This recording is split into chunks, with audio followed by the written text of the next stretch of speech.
שחר הוא עזתי לשעבר, שברח משם והתגייר לפני כעשור וחצי, ועכשיו הוא כאן איתנו באולפן. שלום לך דור.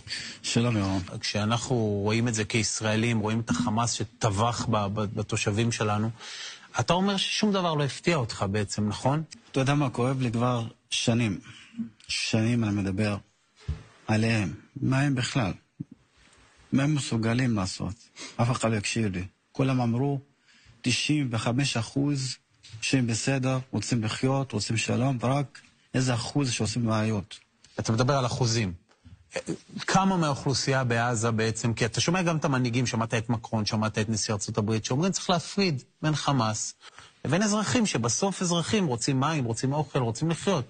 אף אחד לא יכול להגיד לי אישית, שנולדתי שם, גדלתי שם, למדתי בבית הספר, אף אחד לא יגיד לי שהרוב האזרחים שהם בסדר. אני אעשם טובה אולי 1%, 99% שהם אנשי טרור. אני למדתי בבית הספר. חנכו אותנו להרוג יהודים. שהיהודים לקחו את האדמה של הסבא שלכם. מי שהרוג יהודי נכנס לגן עדן. הוא שהיד. כולם שמה רוצחים. כל בית יש מחבל. אנשים ששב"כ שלשעבר אמרו שזה לא נכון. לפי הסקר זה לא נכון. 95% שבסדר.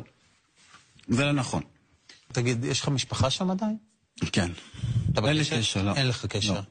אתה מודאג? אגב, אני אגיד לך, אני גדלתי במשפחה שתומכת ברצח של היהודים.